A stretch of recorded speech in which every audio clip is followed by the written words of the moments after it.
Welcome to all of you. IVS times के इस YouTube channel पे आप सभी का बहुत वेलकम है। मैं हूं राधे श्याम और आज हम इतिहास के एक ऐसे टॉपिक की बात करने जा रहे हैं जिसका नाम है ताम्रपाषाण युग, जिसको हम अंग्रेजी में कहते हैं चैल्कोलिथिक एज या कैल्कोलिथिक एज यानी ताम्रपाषाण युग। तो सबसे पहले हम थोड़ा बैकग्राउंड में चलते हैं। जब हमने इतिहास का डिवीजन किया था तो हमने आपको बताया था कि इतिहास को अध्ययन की सुविधा के लिए हम 3 हिस्सों में बांटते हैं, ancient Indian history, medieval Indian history और मॉडर्न इंडियन हिस्ट्री। फिर हमने आपको यह भी बताया था कि जब हम एंशिएंट इंडियन हिस्ट्री को डिवाइड करते हैं तो 3 हिस्सों में डिवाइड करते हैं, prehistoric age, proto historic age और historic age. Prehistoric age यानी प्रागैतिहासिक काल, प्रोटो हिस्टोरिक एज यानी आद्य ऐतिहासिक काल और हिस्टोरिक एज यानी ऐतिहासिक काल। प्री हिस्टोरिक एज यानी प्रागैतिहासिक काल मानव का इतिहास के उस कालखंड को कहते हैं जिसके बारे में हमें कोई रिटेन एविडेंस यानी लिखित साक्ष्य नहीं प्राप्त होता है, यानी मानव इतिहास का वो कालखंड जब मानव के पास लिखने की शैली नहीं थी, उसी को हम प्री हिस्टोरिक एज कहते हैं। और प्री हिस्टोरिक एज में हमने स्टोन एज को पढ़ा था, लेकिन 2 टॉपिक और उसमें हम पढ़ेंगे, जिसमें एक है चैल्कोलिथिक एज या जिसको हम ताम्रपाषाण युग कहते हैं और दूसरा है मेगालिथिक एज या महापाषाण युग। तो हम सबसे पहले देखते हैं चैल्कोलिथिक एज या ताम्रपाषाण युग को। ताम्रपाषाण युग की जो अवधि है वो 3000 बीसी से लेकर के 1500 बीसी के बीच का है। लगभग 1500 साल का ये पूरा इतिहास है। और जब आप जानते हैं कि नवपाषाण युग यानी पाषाण युग वो कालखंड था जब मानव का जीवन मुख्य रूप से स्टोन यानी पाषाण यानी पत्थर से बने हुए उपकरणों पे आधारित था, यानी पत्थरों से बने हुए अलग अलग उपकरण से मानव जानवरों का शिकार करता था और उन जानवरों के मांस से अपना पेट भरता था। नवपाषाण युग लगभग 3000 आसपास के तक आकर के खत्म होता है और वहां से मानव के जीवन में पहली बार एक धातु का प्रवेश होता है, एक मेटल का प्रवेश होता है जिसका नाम है कॉपर। तो मानव के जीवन में इस कॉपर नाम का एक धातु यानी जिसको हम हिंदी में कहते हैं तांबे का प्रवेश होता है और तांबे के प्रवेश के साथ ही एक नए युग की शुरुआत होती है। तो सबसे पहले हम ये देख लेते हैं कि ताम्रपाषाण युग या चैल्कोलिथिक एज, ये शब्द जो है इसका क्या मतलब है। तो ये 2 आप देखेंगे, चैल्कोलिथिक एज में 2 वर्ड आपको मिलेगा ग्रीक का, चैल्को और लिथिक। चैल्को और लिथिक ये दोनों ग्रीक वर्ड है, ग्रीक भाषा के शब्द है। तो चैल्को का अर्थ होता है, ये जो चैल्को है, ये जो चैल्को है ये ग्रीक वर्ड खालकोस से बना है, खालकोस से बना है। जो चैल्को है ये ग्रीक वर्ड खालकोस से बना है और खालकोस का अर्थ होता है कॉपर और कॉपर को ही हम हिंदी में कहते हैं तांबा। और जो लिथोस है,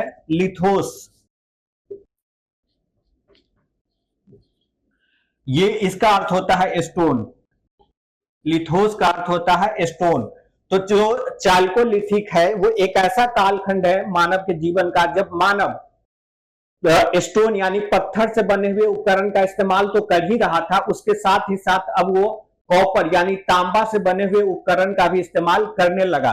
तो चूंकि मानव इस कालखंड में स्टोन के साथ ही साथ कॉपर यानी तांबा से बने हुए उपकरण का भी इस्तेमाल कर रहा था, इसीलिए इस कालखंड को ताम्रपाषाण युग या चैल्कोलिथिक एज के नाम से जाना जाता है। यानी जब मानव तांबे के साथ साथ पाषाण का भी इस्तेमाल कर रहा था उपकरण बनाने के लिए, तो उसी कालखंड को हम ताम्रपाषाण काल के नाम से जानते हैं। और ये ताम्रपाषाण काल की अवधि लगभग 3000 बीसी से लेकर के 1500 बीसी के बीच में है। तो इस ताम्रपाषाण काल के विषय में हमें मोटे तौर पे 5 चीजें पढ़नी है। एक, हमको यहाँ का भौतिक दशा देखना है कि ताम्रपाषाण काल के लोग अपने जीवन यापन के लिए क्या किया करते थे, अर्थात ताम्रपाषाण काल के लोग अपना पेट भरने के लिए किस तरह के काम किया करते थे, कौन से धंधे किया करते थे, इसको हम देखेंगे। फिर हम इसके आवास को देखेंगे कि ताम्रपाषाण काल के लोग किस तरह के आवास में रहते थे, उनके जो घर होते थे वो किस तरह की सामग्री से बने हुए होते थे। फिर हम मृद भांड को देखेंगे कि ताम्रपाषाण काल के लोग जो मिट्टी के बर्तन का इस्तेमाल करते थे वो बर्तन किस तरह के थे, उसके रंग किस रूप में थे, कैसे बनते थे, इसको देखेंगे। फिर हम समाधान को देखेंगे कि ताम्र पाषाण काल के लोग जब मरते थे तो उनके शव को कैसे दफनाया जाता था उसको देखेंगे। और फिर हम देखेंगे धर्म। हम ये देखेंगे कि ताम्र पाषाण काल के जो लोग थे उनके जीवन में धर्म का क्या महत्व था, वो किस देवता की पूजा करते थे, इन सारी चीजों को हम ताम्र पाषाण काल में देखेंगे। और ताम्र पाषाण काल में इससे अगर प्रश्न पूछा जाता है एग्जाम में तो इन्हीं 5 जो सब सेक्शन हमने बनाया है इसी से प्रश्न पूछा जाएगा। और अमूमन हर प्रतियोगिता परीक्षा में ताम्र पाषाण काल से कम एक प्रश्न तो पूछा ही जाता है। तो आइए हम शुरू करते हैं भौतिक दशा से। जैसा कि हमने आपको बताया कि भौतिक दशा का मतलब यह हुआ कि उस काल के मानव अपने पेट भरने के लिए, अपने जीविकोपार्जन के लिए क्या किया करते थे। तो अगर हम देखें तो इस काल के मानव का जो सबसे मुख्य काम था वो कृषि का था। दूसरे नंबर पे इनका जो काम था वो पशुपालन का था। तीसरे नंबर पे इनका जो काम था वो शिल्प का था। अभी मैं बताऊंगा शिल्प क्या होता है। चौथे नंबर पे जो इनका काम था वो यहाँ कुछ व्यापार का भी इनके जीवन में प्रवेश हो गया था। पहली बार मानव जीवन में व्यापार का प्रवेश इसी समय होता है। और जो शिकार और संग्रहण हमने पाषाण युग में पढ़ाया था वो शिकार और संग्रहण इस युग में भी चलता रहा। बल्कि आप कहिए कि शिकार और संग्रहण का काम आज भी मानव के द्वारा किया जा रहा है जीविकोपार्जन के लिए।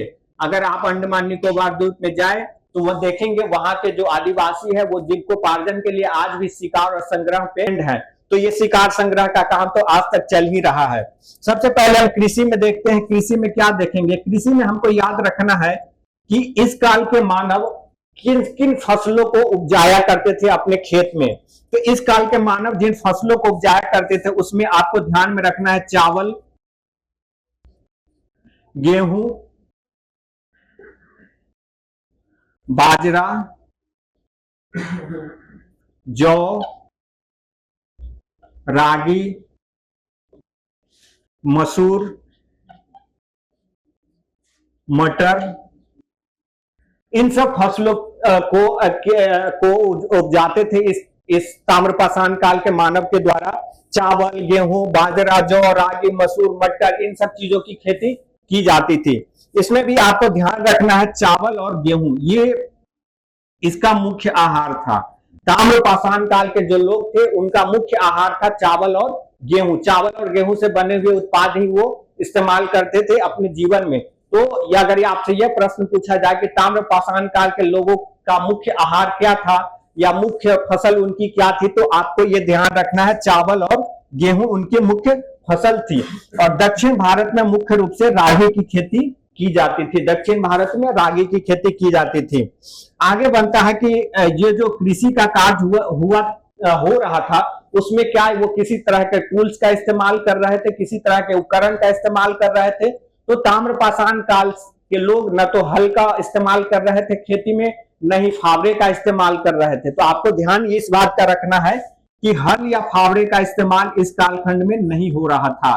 कृषि कार्य में हल या फावड़े का इस्तेमाल नहीं हो रहा था।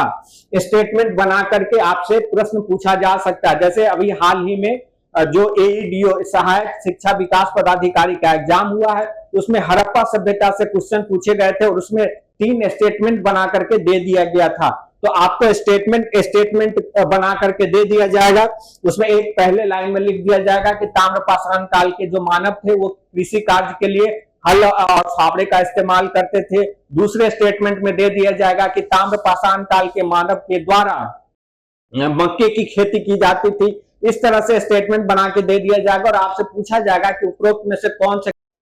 कृषि के बाद आइए अब हम पशुपालन को देखते हैं। पशुपालन में हमें यह देखना है कि इस कालखंड में मानव के द्वारा किन किन पशु को पाला जाता था और पशुपालन का उद्देश्य क्या था। तो सबसे पहले आप जानते हैं कि हमने पाषाण काल को पढ़ाते हुए आपको बताया था कि मानव के द्वारा पालतू बनाया गया जो पहला जानवर था वो था कुत्ता। ये पाषाण काल की बात है। अब हम ताम्र पाषाण काल का अध्ययन कर रहे हैं। तो ताम्र पाषाण काल में मानव के द्वारा जीविकोपार्जन के लिए, अपने लाइवलीहुड के लिए पशुपालन किया जाता था। तो पशुपालन में वो किन किन पशुओं को पालते थे उस पे थोड़ा हमें ध्यान रखना पड़ता है। जैसे इस कालखंड में मानव के द्वारा गाय, भेड़, बकरी, सूअर और भैंस, यही मुख्य रूप से पाले जाते थे, गाय, भेड़, बकरी, सुअर और भैंस। ध्यान आपको ये रखना है कि अभी ताम्रपाषाण काल के युग में मानव के द्वारा घोड़ा पाले जाने का कोई साक्ष्य प्राप्त हमें नहीं हुआ है। घोड़े पाले जाने का कोई साक्ष्य हमें प्राप्त नहीं हुआ है। तो अगर आपसे पूछ दिया जाए कि ताम्रपाषाण काल के मानव के द्वारा निम्नलिखित में से किस जानवर को नहीं पाला जाता था, या ताम्रपाषाण काल के मानव निम्नलिखित में से किस जानवर से परिचित नहीं था, तो आपको ध्यान रखना है घोड़ा। बाकी जिन जानवरों को से परिचित था वो थे गाय, भेड़, बकरी, सुअर, भैंस। ये सारे वो जानवर थे जिससे ताम्रपाषाण काल के मानव परिचित थे। दूसरी जो बात आती है वो ये कि ताम्रपाषाण काल के मानव जो थे वो उनके पशुपालन का उद्देश्य क्या था। ये तो हम जान गए कि पशुपालन जीविकोपार्जन के लिए करते थे, लेकिन जीविकोपार्जन में क्या, तो आपको ये ध्यान रखना है कि इनका उद्देश्य दूध की प्राप्ति नहीं थी। ताम्रपाषाण काल के जो मानव थे वो पशु को दूध या दूध से जुड़ी दूसरे उत्पाद के लिए वो पशुपालन का काम नहीं करते थे। ताम्रपाषाण काल के जो मानव थे वो पशु को पालते थे सिर्फ मांस के लिए। तो पशुपालन का उद्देश्य क्या था? मांस की प्राप्ति। मांस की प्राप्ति, पशुपालन का उद्देश्य था मांस की प्राप्ति। ये बात आपको याद रखना है कि ताम्रपाषाण काल के मानव पशुपालन का काम करते थे मांस की प्राप्ति के लिए, और मांस से ही अपना पेट वो भरते थे। दूसरी एक और बात आपको याद रखनी है कि इस काल के मानव के द्वारा गाय का भी मांस खाया जाता था। गाय के भी मांस खाए जाते थे ताम्रपाषाण काल के मानव के द्वारा। एक तीसरी बात आपको ये याद रखनी है कि जो ताम्रपाषाण काल के लोग थे वो मांसाहारी थे। मांसाहार तो उनका जीवन का मुख्य आधार था।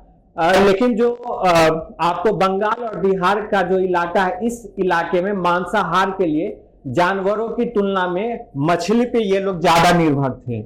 जानवर की तुलना में मछली पे ये लोग ज्यादा निर्भर थे। बिहार और बंगाल के जो इलाके हैं, इस इलाके में जो ताम्रपाषाण काल के लोग थे वो मांसाहार के लिए मुख्य रूप से मछली पे निर्भर रहा करते थे। तो पशुपालन के संबंध में हमने जो मुख्य बातें देखी वो ये कि इस काल के मानव गाय, भेड़, बकरी, सुअर इन सब चीजों को पालते थे। घोड़े के पालने के कोई साक्ष्य नहीं प्राप्त हुए हैं। तीसरी बात कि पशुपालन का जो उद्देश्य है वो दूध की प्राप्ति नहीं थी, पशुपालन का उद्देश्य मांस की प्राप्ति थी। चौथी बात कि इस काल के मानव के द्वारा गाय का मांस भी खाया जाता था। और अगली बात ये कि बिहार और बंगाल के इलाके में जो ताम्रपाषाण काल के लोग रह रहे थे ये लोग मांसाहार के लिए मुख्य रूप से मछली पर निर्भर थे, और इस इलाके में मछली और चावल मुख्य रूप से ताम्रपाषाण काल में खाया जाता था। अब हम आगे आते हैं शिल्प पे।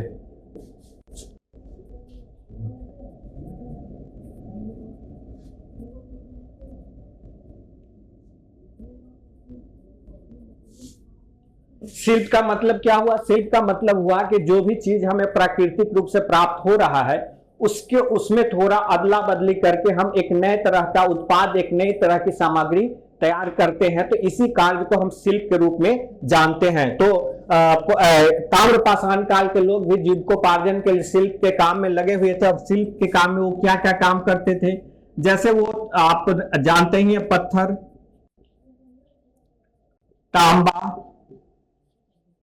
पत्थर और तांबा से अलग अलग तरह की वस्तुएं तैयार करते थे, जैसे अंगूठी तैयार करना, चूड़ी तैयार करना, उसके अलावा आपको कुल्हाड़ी तैयार करना, इस तरह की चीजें वो ये पत्थर और तांबा से तैयार किया करते थे। इसके अलावा वो मिट्टी से, जो कि आगे हम देखेंगे मृदभांड, वो मिट्टी से भी अलग अलग तरह की सामग्री बनाया करते थे। तो इस तरह शिल्प भी उनके जीवन में महत्वपूर्ण स्थान रखता था। आगे हम देखते हैं व्यापार। तो व्यापार के संदर्भ में आपको ये बात याद रखनी है कि मानव के जीवन में पहली बार व्यापार का प्रवेश ताम्रपाषाण काल में ही होता है।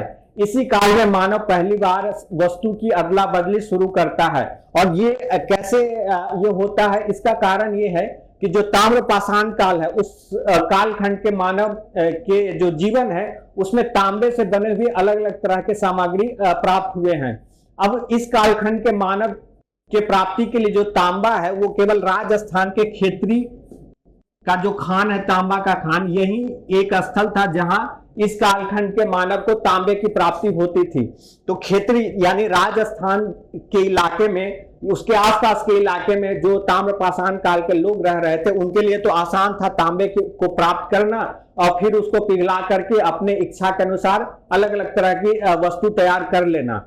लेकिन तांबे की जो सामग्री है वो दक्षिण भारत में मिली है, पूर्वी भारत में मिली है, यानी जो तांबे के खान है उससे बहुत दूर दूर तक मिला है। तो इससे ये पता चल रहा है कि जो राजस्थान और उसके आसपास के इलाके में जो लोग तांबे से अलग अलग तरह की सामग्री तैयार करते थे, वही वो तांबे की सामग्री दूर दराज के ताम्रपाषाण काल के लोगों तक पहुंचाते थे। और इसी क्रम में व्यापार का विकास हुआ। इस व्यापार में कोई सिक्के का कोई करेंसी तो था नहीं, तो वस्तु विनिमय प्रणाली के माध्यम से ही ये व्यापार होता था। इसके अलावा वस्तु विनिमय के अलावा एक फिरोजा नाम का कीमती पत्थर हुआ करता था। फिरोजा नाम का कीमती पत्थर हुआ करता था। इस पत्थर का इस्तेमाल भी वस्तु के लेन देन के लिए किया जाता था। तो हमने देखा कि व्यापार को देख लिया और आगे है शिकार और संग्रह। तो शिकार और संग्रह हमने आपको बताया कि पूर्व की भांति ही शिकार और संग्रह भी चलता रहा। तो हमने भौतिक दशा देखा ताम्रपाषाण काल के मानव का, जिसमें हम कृषि को देखते हैं, पशुपालन को देखते हैं, शिल्प को देखते हैं, व्यापार को देखते हैं, शिकार और संग्रह को देखते हैं। तो ये सारी चीजें आपको याद रखना है। अब हम अगला जो चीज है वो देखते हैं आवास।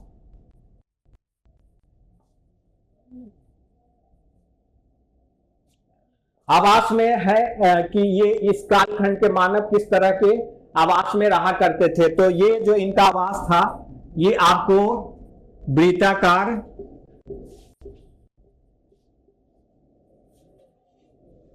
पानी है उसमें, जूठा है, पानी थोड़ा दे दीजिएगा ना।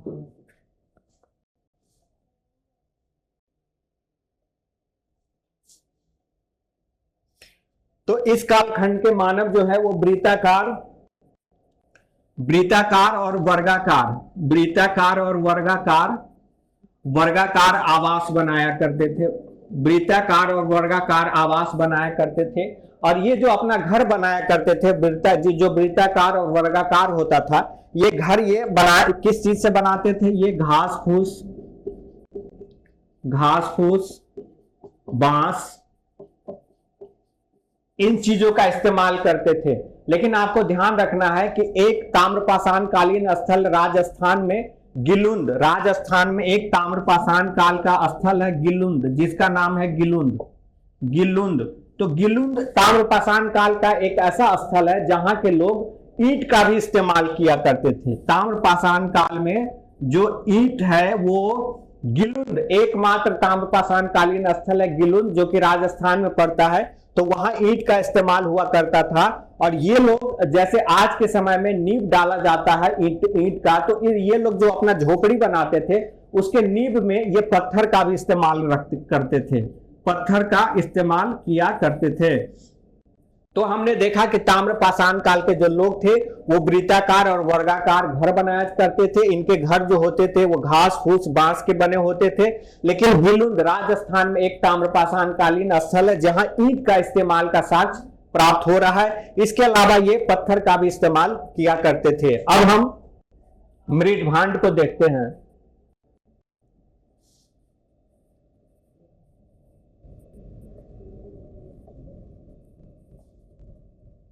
पानी लाते ही रह गए।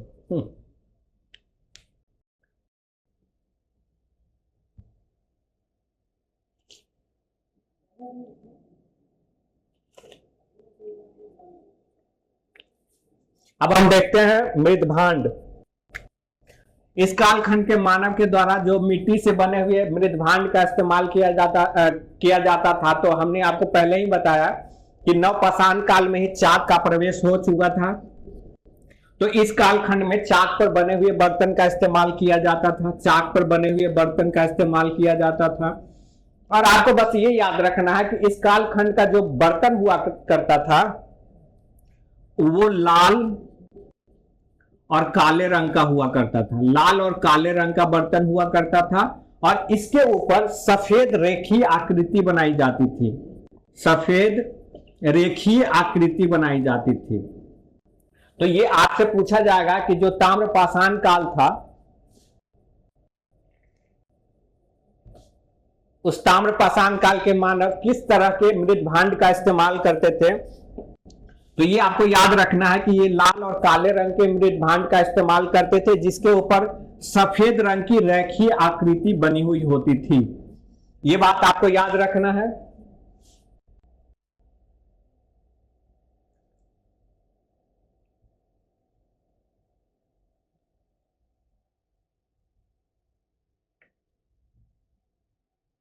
आइए आगे देखते हैं समाधान को। तो जो ताम्रपाषाण काल है, इस काल के मानव को जो दफनाया जाता था, तो दफनाने की प्रथा ये थी कि इनको दफनाने के समय इनका सर उत्तर की तरफ रख दिया जाता था। उत्तर दक्षिण दिशा में रख करके इन्हें दफनाया जाता था। उत्तर दक्षिण दिशा का मतलब हुआ इनका सर उत्तर की तरफ रख दिया जाता था।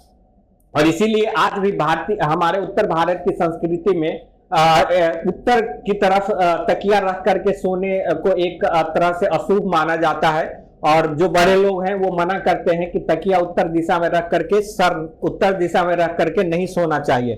तो इसका कारण है। इसके अलावा जो मानव थे उसको दफनाते समय मानव के द्वारा इस्तेमाल किए गए अलग अलग चीज की सामग्री इनके साथ दफना दिया जाता था। तो इससे यह पता चलता है कि इस कालखंड के जो मानव थे वो पुनर्जन्म में विश्वास किया करते थे। यानी परलोक में इनका यकीन था, परलोक में इनका यकीन था। इससे हमें यह पता चलता है। तो ये आपको ध्यान रखना है। और हमने पाषाण काल को पढ़ाते हुए हमने आपको बताया था कि मानव जब उच्च पूरा पाषाण काल के समय ही मानव के जीवन में ये पुनर्जन्म की अवधारणा का विकास हो चुका था, क्योंकि उच्च पूरा पाषाण काल में ही मानव मृत शरीर को दफनाने लगा था। और दफनाने में उसके साथ कुछ सामग्री, इस्तेमाल के लायक सामग्री भी रख दी जाती थी। तो इससे ये पता चल रहा है कि पुनर्जन्म और परलोक में उनका विश्वास था। धर्म, अगर हम धर्म की बात करें तो इस कालखंड के मानव के द्वारा मातृदेवी की पूजा की जाती थी। मातृदेवी की पूजा की जाती थी। मातृदेवी की पूजा की जाती थी। इसके अलावा ये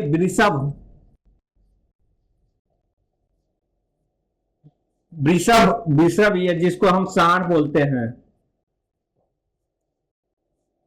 वृषभ या सांड बोलते हैं, उसकी भी पूजा करते थे। और एक ऐसी मूर्ति मिली है जिसमें एक ही मूर्ति पर मातृदेवी भी है और वृषभ भी है, दोनों है। तो ये मुख्य रूप से मातृदेवी और वृषभ की पूजा किया करते थे। हालांकि मातृदेवी का स्थान प्रमुख था। तो ये आपको याद रखना है धर्म के संदर्भ में। तो हमने ये देखा कि जो ताम्रपाषाण काल है उसका कालखंड 3000 ईसा पूर्व से लेकर के 1500 ईसा पूर्व के बीच में है। और इस कालखंड को ताम्रपाषाण कालखंड इसीलिए कहा जाता है क्योंकि इस काल के मानव के द्वारा तांबा और पाषाण पत्थर दोनों से बने हुए अलग अलग उपकरणों का इस्तेमाल किया जाता था। और इन उपकरणों का इस्तेमाल करते थे अपने जीवन में अलग अलग कार्यों के लिए। इसीलिए इस कालखंड को ताम्रपाषाण काल के नाम से जाना जाता है। साथ ही आपको एक बात याद रखनी है कि मानव के द्वारा जिस पहली मेटल या धातु का अपने जीवन में इस्तेमाल किया गया वो था कॉपर यानी तांबा। ये बात भी आपको याद रखना, ये प्रश्न भी पूछा जाता है। इसके साथ ही एक चीज और रह गया, उसको हम आपके सामने संक्षेप में बता दे रहे हैं। ये है कि कुछ ताम्रपाषाण कालीन स्थल है, कुछ ताम्रपाषाण कालीन स्थल है और उन स्थलों का नाम हमको याद रखना जरूरी है। तो अगर हम ताम्रपाषाण कालीन स्थल को देखते हैं, परीक्षा में ताम्रपाषाण काल के प्रमुख स्थल की खुदाई हुई है, उन स्थल के ऊपर प्रश्न पूछे जाते हैं। तो आइए हम ताम्रपाषाण काल जो भारत में ताम्रपाषाणिक संस्कृति जो रही है उसको 6 हिस्सा से 4 हिस्सों में बांटा जाता है। पश्चिमी भारत का ताम्रपाषाणिक स्थल, पूर्वी भारत का ताम्रपाषाणिक स्थल, मध्य भारत का ताम्रपाषाणिक स्थल और दक्षिण भारत का ताम्रपाषाणिक स्थल। तो पश्चिमी भारत में जो ताम्रपाषाण कालीन संस्कृति रही उसका मुख्य स्थान में ही हुआ है। और राजस्थान में ताम्रपाषाण काल के 3 प्रमुख स्थलों की खुदाई हुई है। 3 प्रमुख स्थल जो भी ताम्रपाषाण काल की संस्कृति राजस्थान में रही है उससे जो जानकारी प्राप्त हुई है तो उसमें 3 प्रमुख स्थल है, आहार, गिल्लूर और भूतल। ये राजस्थान में पाए जाते हैं। और ये जो राजस्थान की ताम्रपाषाण कालीन संस्कृति है इसमें जो जो ताम्रपाषाण काल की संस्कृति रही है प्रमुख है। और आहार, राजस्थान के ताम्रपाषाण कालीन जो संस्कृति है उसका बड़ा केंद्र आहार ही रहा है। राजस्थान की जो ताम्रपाषाण कालीन संस्कृति है इसमें संस्कृति को आहार संस्कृति के नाम से जाना जाता है। तो आहार संस्कृति जाना जाता है।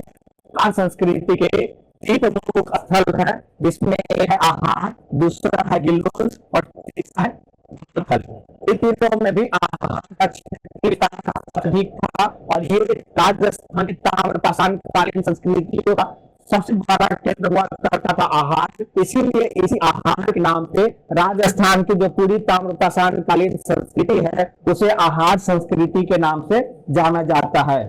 तो आपसे प्रश्न अगर पूछा जा सकता है, आपके सामने विकल्प इस रूप में दिए जा सकते हैं कि निम्नलिखित में से कौन ताम्रपाषाण कालीन स्थल आहार संस्कृति से संबंधित है? ये संस्कृति से संबंधित नहीं है। जो आहार संस्कृति से संबंधित स्थल है वो बिहार और है। इसके अलावा हो सकता है आपको मध्य भारत के कोई ताम्रपाषाण कालीन स्थल एक ऑप्शन में दे दे इस तरीके से। अब ये हुआ आपका पश्चिमी भारत का ताम्रपाषाण कालीन स्थल।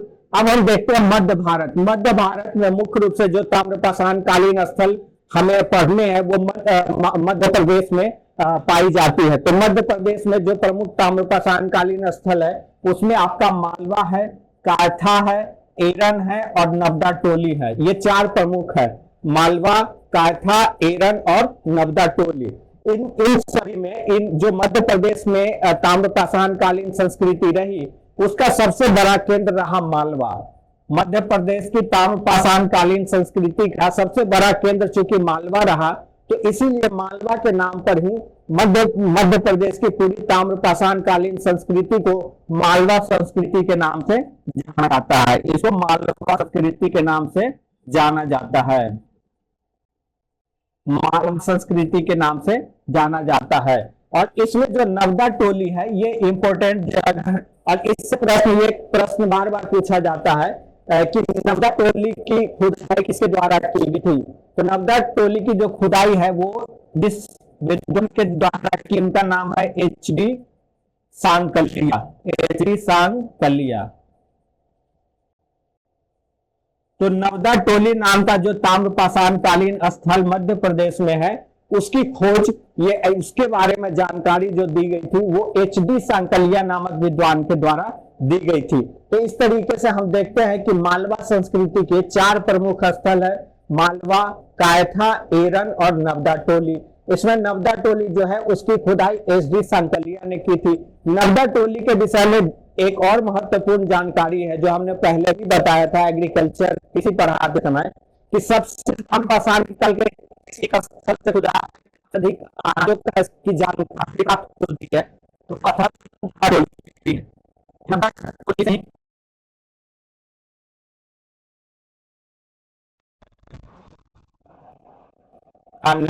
से जानकारी होती है। अब हम देखते हैं दक्षिण भारत में। तो दक्षिण भारत की जो ताम्रपाषाण कालीन संस्कृति है, दक्षिण भारत की ताम्रपाषाण कालीन संस्कृति को जोरवे संस्कृति के नाम से जाना जाता है क्योंकि दक्षिण भारत में ताम्रपाषाण कालीन जो संस्कृति है वो आपको महाराष्ट्र से प्राप्त होती है। महाराष्ट्र से जो स्थल प्राप्त हुए हैं उसमें जोरवे सबसे प्रमुख स्थल है, जोरवे। उसके बाद है आपका नेवासा,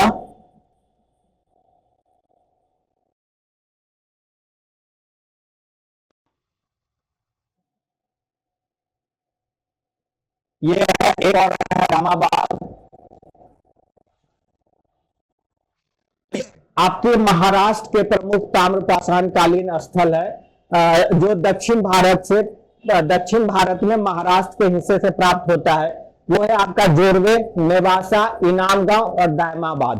क्योंकि ये जो महाराष्ट्र की जो ताम्रपाषाण कालीन संस्कृति रही उसका सबसे बड़ा केंद्र रहा जोरवे।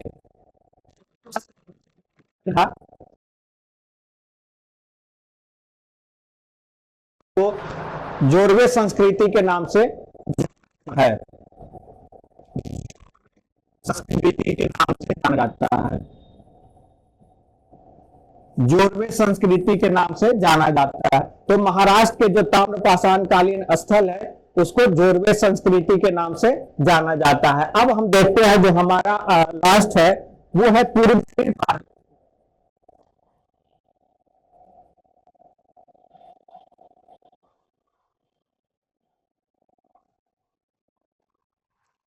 पूर्वी भारत से जो ताम्रपाषाण रहे हैं, पूर्वी भारत से मुख्य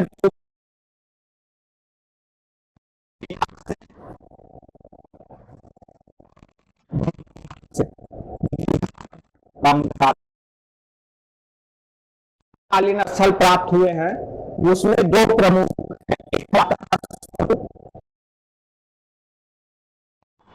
और दूसरा है चिरांद। सोनपुर और चिरांद ये दो प्रमुख ताम्रपाषाण कालीन स्थल है जो बिहार से पाए गए। और ये सोनपुर आपका हाजीपुर के पास है, वैशाली डिस्ट्रिक्ट में है।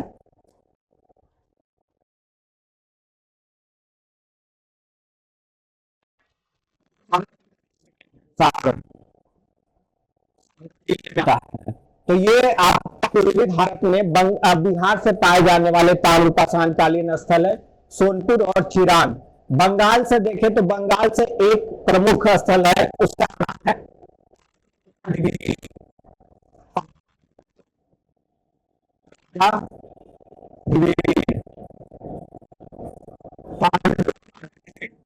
आपको बंगाल से पाए जाने वाले ताम्रपाषाण कालीन स्थल है।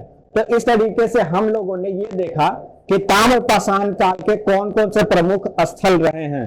राजस्थान में कौन से प्रमुख स्थल रहे हैं, मध्य प्रदेश में कौन से प्रमुख स्थल रहे, महाराष्ट्र में कौन से प्रमुख स्थल रहे, बिहार में कौन से प्रमुख स्थल रहे, बंगाल में कौन प्रमुख स्थल रहे। अब ये जो जैसे अलग अलग राज्यों के जो स्थल है वहां के सबसे बड़े जो सेंटर रहे उनके नाम पे उसको संस्कृति का नाम दे दिया गया। जैसे राजस्थान का जो सबसे प्रमुख सेंटर रहा आहार के नाम पे राजस्थान की पूरी संस्कृति को आहार संस्कृति का नाम दे दिया गया। तो आपसे पूछा जाएगा कि निम्नलिखित में से कौन से स्थल आहार संस्कृति से संबंधित है या नहीं है। इसी तरह मध्य भारत में जो मध्य प्रदेश में है उसमें सबसे बड़ा स्थल केंद्र मालवा रहा, तो उसके नाम पे उस संस्कृति को मालवा संस्कृति का नाम दिया गया। और उसी तरह मालवा संस्कृति के जो प्रमुख स्थल है वो है मालवा, काठा, एरन और नवदा टोली। फिर अगर हम महाराष्ट्र में जाए तो महाराष्ट्र के जो प्रमुख ताम्रपाषाण कालीन स्थल है वो है जोरवे, नेवासा, दामाबाद, इनामगांव। और इसमें जो सबसे बड़ा सेंटर था जोरवे, उसी के नाम पे उस संस्कृति को जोरवे संस्कृति का नाम दिया गया। और फिर हम पूर्वी भारत में बिहार और बंगाल में देखते हैं।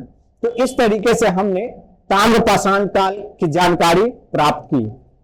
अब जैसा कि हमने आपको कहा था कि प्री हिस्टोरिक एज में ही हम स्टोन एज को पढ़ते हैं, उसके बाद हम आपको अच्छे चैल्कोलिथिक एज यानी ताम्रपाषाण काल को पढ़ते हैं, और एक तीसरे और काल को पढ़ते हैं जिसको हम मेगालिथिक एज कहते हैं या महापाषाण संस्कृति कहते हैं। तो उस महापाषाण संस्कृति के विषय में आइए अब हम देखते हैं।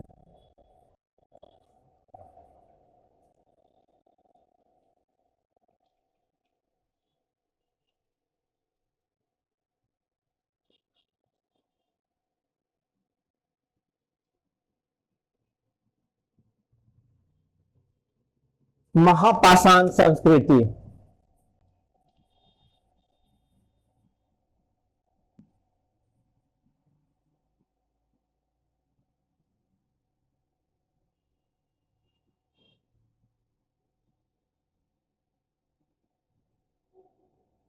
महापाषाण संस्कृति की जो टाइम पीरियड है वो आपका है 1000 से लेकर के 1000 BC से लेकर के लगभग 300 BC तक ये आपका महापाषाण काल।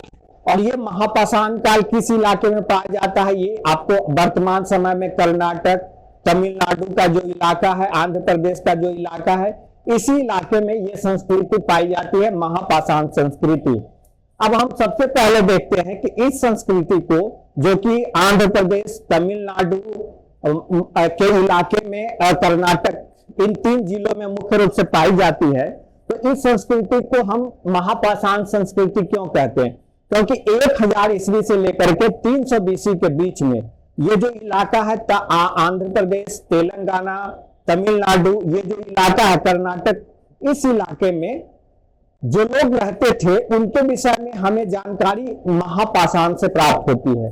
उनके विषय में हमें जो जानकारी प्राप्त होती है वो महापाषाण से प्राप्त होती है, महापाषाण से।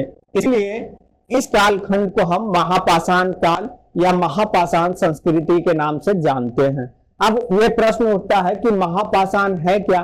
तो दरअसल इस काल में, इस क्षेत्र में जो लोग रहते थे उनमें एक परंपरा या प्रथा प्रचलन में था। वो ये कि इस काल में जो लोग मर जाते थे तो मृतक जो शरीर होता था उसको दफनाने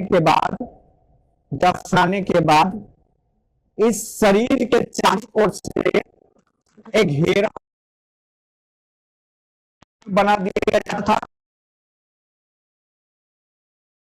घेरे के भीतर जो मृतक शरीर है इसके साथ बहुत सारी वो चीजें रख दी जाती थी जिसका इस्तेमाल जीवित रहते हुए व्यक्ति करता है।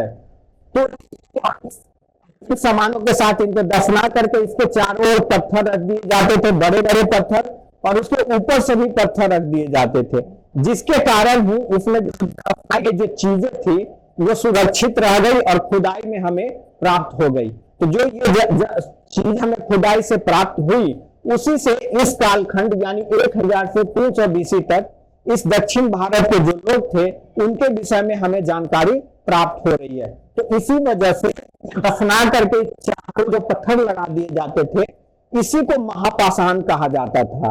तो चूंकि ये पत्थरों, चारों ओर से पत्थर लगा दिए जाते थे, उनको महापाषाण कहा जाता था, और इसी महापाषाण की वजह से हमें इस काल के विषय में जानकारी प्राप्त हो रही है। इसी वजह से इस कालखंड को महापाषाण संस्कृति के नाम से जाना जाता है। अब तो खुदाई में क्या क्या हमें प्राप्त हुई है? जो दफनाया जाता था उसके साथ कुछ जीवित दिनों में जो सामग्री इस्तेमाल की जाती थी वो रख दिया जाता था। तो इससे पहली बात तो हमें ये जानकारी प्राप्त हो रही है कि इस कालखंड के मानव में पुनर्जन्म की भावना विकसित थी, यानी कि ये पुनर्विश्वास करते थे।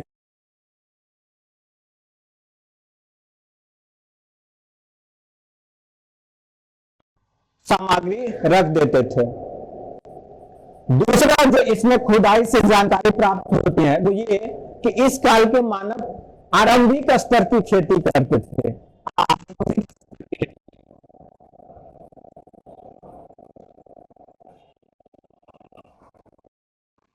आरंभिक खेती का क्या मतलब हुआ? आरंभिक खेती का मतलब हुआ कि एक खेती की एकदम बिगिनिंग, शुरुआत थी, और जैसे तैसे थोड़ा बहुत कुछ खेती से अपना तैयार कर लेते थे कोई फसल, और कोई व्यवस्थित एग्रीकल्चर का काम नहीं होता था।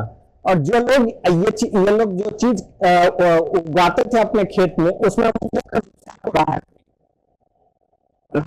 जो उसकी प्राप्त हो रही है। एक और जानकारी प्राप्त हो रही है कि इनके जो ये इन कब्रों से लोहे की बहुत सारी सामग्री मिली है, लौह सामग्री मिली है। तो लौह सामग्री मिलने से यह पता चल रहा है कि इस कालखंड के मानव को लोहे की जानकारी थी, और वो लोहे से अलग अलग तरह के सामग्री तैयार किया करते थे। तो महापाषाण काल के विषय में मुख्य रूप से इतने ही जानकारी आपको हासिल करनी है, और इतने ही से प्रश्न पूछे जाते हैं कि महापाषाण क्या था। तो महापाषाण जो कब्र होता था उसके चारों तरफ बड़े बड़े पत्थर लगा दिए जाते थे, उसके ऊपर से भी पत्थर लगा दिए जाते थे, और इसी कब्र को चारों ओर से पत्थरों से ढके हुए कब्र को महापाषाण कहा जाता था। और इस विषय में जो जानकारी प्राप्त हो रही है इसी कब्रों की खुदाई से प्राप्त हो रही है। और इसमें से हमें क्या क्या जानकारी प्राप्त हो रही है। जो जानकारी प्राप्त हो रही है उसमें वो दैनिक इस्तेमाल की चीज है। इसे पता चल रहा है कि वो रीबर्थ या पुनर्जन्म में विश्वास करते थे, आरंभिक खेती करते थे, रागी उपजाया करते थे, लोहा की जानकारी थी क्योंकि वो लोहे के विभिन्न प्रकार के जो सामग्री थी वो भी उनके साथ कब्र में मिले हैं। तो ये आपको महापाषाण संस्कृति रही। तो हमने इस तरह से देखा कि जो हमने इतिहास का डिवीजन किया था प्राचीन भारत का, जिसमें हमने 3 हिस्सों में बांटा था प्राचीन भारत को, प्रागैतिहासिक काल, आद्य ऐतिहासिक काल और ऐतिहासिक काल, यानी prehistoric age, proto historic age और हिस्टोरिक एज। तो जो प्री हिस्टोरिक एज यानी जो प्रागैतिहासिक काल था उसको हमने फिर से, उसमें 3 चैप्टर, हम 3 चीजें हमें पढ़नी थी। एक स्टोन एज पढ़ना था, दूसरा जो हमें पढ़ना था वो चैल्कोलिथिक एज यानी ताम्रपाषाण काल पढ़ना था, और तीसरा जो हमें पढ़ना था वो मेगालिथिक एज यानी महापाषाण काल पढ़ना था। तो इसके साथ ही हमारा जो प्री हिस्टोरिक एज यानी प्राग ऐतिहासिक काल वाला जो हिस्सा है वो यहाँ समाप्त हो जाता है। अब इसके आगे हम इतिहास के एक नए चैप्टर में प्रवेश करेंगे जिसको हम आद्य इतिहास या प्रोटो हिस्ट्री के नाम से